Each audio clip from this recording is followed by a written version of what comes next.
नमस्कार दोस्तों।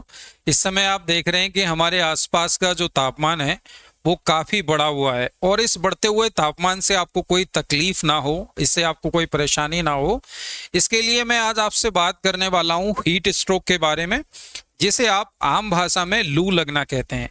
यानी लू लगने की वजह से क्या प्रॉब्लम हो सकती है, लू लगने पर आपको क्या करना है, क्या नहीं करना है, लू लगने के क्या लक्षण हैं, यानी हीट स्ट्रोक के क्या लक्षण हैं, और अगर इससे लक्षण आपको नजर आते हैं तो आपको किन किन बातों पे ध्यान रखना है, इसके बारे में मैं आज आपसे डिटेल में चर्चा करने वाला हूं।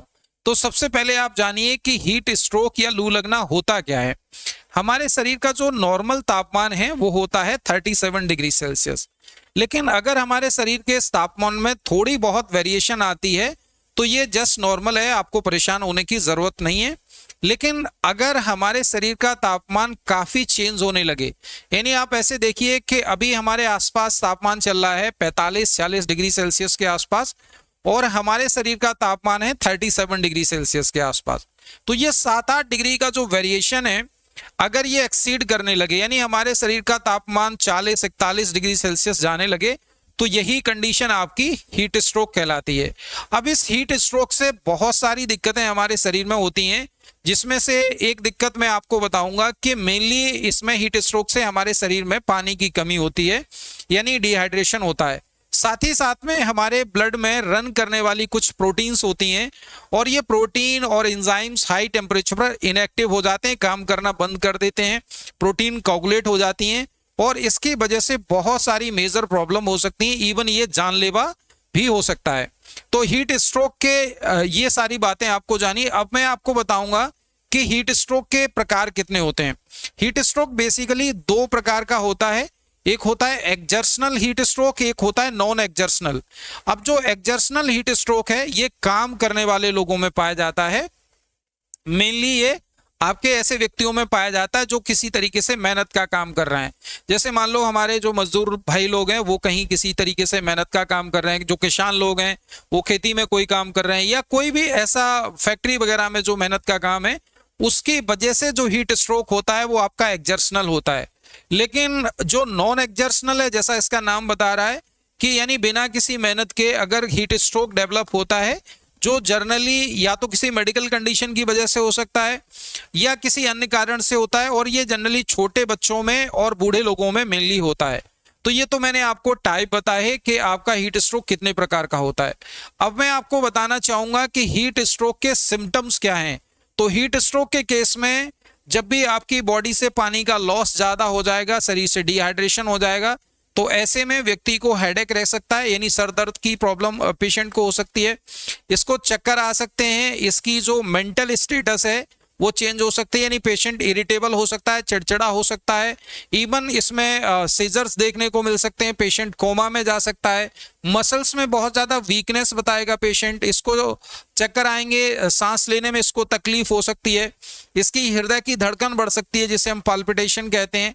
तो ये सारे लक्षण देखने को मिलेंगे। साथ ही साथ में आपको ये ध्यान रखना है कि इसकी स्किन ड्राई हो जाएगी, लाल हो जाएगी और इसको पसीना नहीं आएगा। जी हाँ, अगर शरीर से बहुत ज़्यादा पानी पहले ही लॉस हो चुका है तो गर्मी के होने के बावजूद भी इस व्यक्ति को पसीना देखने को नहीं मिलेगा। तो ये सारे लक्षण मैंने आपको बताए जो कि आपको हीट स्ट्रोक के एक रोगी में देखने को मिल सकते हैं। अब सवाल खड़ा होता है कि हीट स्ट्रोक होने पर आपको करना क्या है। तो जब भी किसी व्यक्ति को हीट स्ट्रोक होगा, सबसे पहले आप उसे किसी ठंडी जगह पे ले जाएंगे और अगर ये बहुत टाइट कपड़े पहने हुआ है तो इसके कपड़े लूज कर देंगे और साथ ही साथ में ठंडे पानी में एक कपड़ा भिगो करके इसके शरीर की सोकिंग करनी है। अगर आपके पास उस समय आइस क्यूब है तो इसकी बॉडी के सरफेस पर आप आइस क्यूब लगा सकते हैं।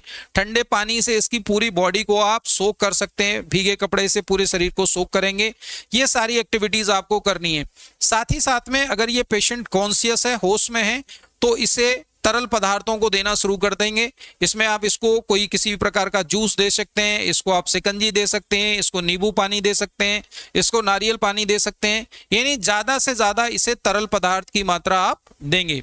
लेकिन अगर ये पेशेंट कॉन्शियस नहीं है, होश में नहीं है, तो जितनी जल्दी हो उतनी जल्दी आप किसी अपने आसपास के किसी हॉस्पिटल में इसको ले जाएं ताकि इस पर प्रॉपर तरीके से वहाँ फ्लूइड चढ़ाया जा सके, क्योंकि जो पानी का लॉस हुआ है, अगर ये पेशेंट ओरली पानी इंटेक नहीं कर रहा है तो इसको हम ड्रिप के फॉर्म में शरीर में जो पानी की कमी हुई है उसकी पूर्ति करते हैं। ये तो मैंने आपको बताया कि हीट स्ट्रोक के रोगी में आपको क्या करना है। अब मैं आपको बताना चाहूंगा कि हीट स्ट्रोक के रोगी में क्या नहीं करना है। कई बार क्या होता है कि हीट स्ट्रोक की इनिशियल कंडीशन में जब किसी को हीट स्ट्रोक हुआ है तो जनरली हम उसे घर पर ही पैरासीटामोल या अन्य दवाइयां जो फीवर कम करने की दवाइयां हैं वो देना शुरू कर देते हैं। तो मैं आपको बताना चाहूंगा कि हीट स्ट्रोक में इन दवाइयों का कोई भी प्रयोग नहीं है। हीट स्ट्रोक में मेनली हम जो दवाइयां प्रयोग करते हैं वो इसमें केवल फ्लूइड दिया जाता है, इसमें ज्यादातर किसी दवाई का कोई प्रयोग नहीं होता है। हाँ, मसल्स रिलैक्टेंट वगैरह जरूर दे सकते हैं, वो सीवियर स्टेज में होता है। जैसे मान लो किसी को फिट्स आ रहे हैं, सीजर आना शुरू हो है, मसल्स में अकड़न हो गई है, तो उस दशा में वो हॉस्पिटल सेटअप में किया जाता है।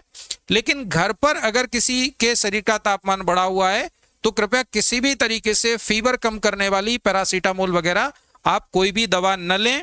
इससे आपके हीट स्ट्रोक में फायदा नहीं होगा, लेकिन आपके शरीर को नुकसान जरूर हो सकता है। तो ये चीजें मैंने आपको बताई कि हीट स्ट्रोक के केस में आपको क्या करना है।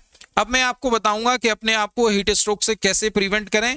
तो तेज धूप में बाहर जाने से बचें, लेकिन अगर जाना आपका आवश्यक है, कोई इंपॉर्टेंट काम है, तो आप अपने साथ में प्रॉपर तरीके से जो है कपड़े पहने और ढीले और हल्के कपड़े पहने, और साथ ही साथ में आप अपने साथ फ्लूइड की मात्रा लेकर के चलें, चाहे वो जूस हो सकता है, वो आपकी पानी की बोतल हो सकती है, और समय समय पर बाहर जब भी आप रहें तो तरल पदार्थ का कंजप्शन करते रहें। इस तरीके से आप अपने आप को हीट स्ट्रोक से बचा सकते हैं।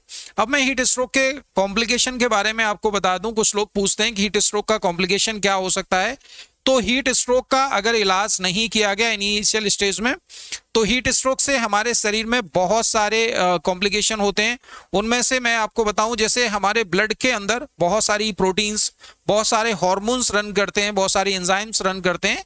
तो जो एंजाइम्स और प्रोटीन होती हैं ये टेम्परेचर के लिए लेवाइल होती हैं, यानी टेम्परेचर बढ़ने पर ये शरीर के अंदर काम करना बंद कर देती हैं। तो हमारे शरीर में प्रोटीन कोगुलेट हो सकती हैं, एंजाइम्स इनएक्टिव हो सकते हैं, और इस वजह से हमारे शरीर में बहुत सारे कॉम्प्लिकेशंस हो सकते हैं।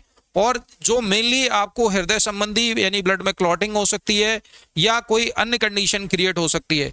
तो इसीलिए हीट स्ट्रोक के केस में अगर कोई प्रॉब्लम है तो इनिशियली जितना जल्दी हो सके अपने आसपास के किसी हॉस्पिटल में विजिट करें, अपने आप को गर्मी से बचाए रखें, हेल्दी रहें।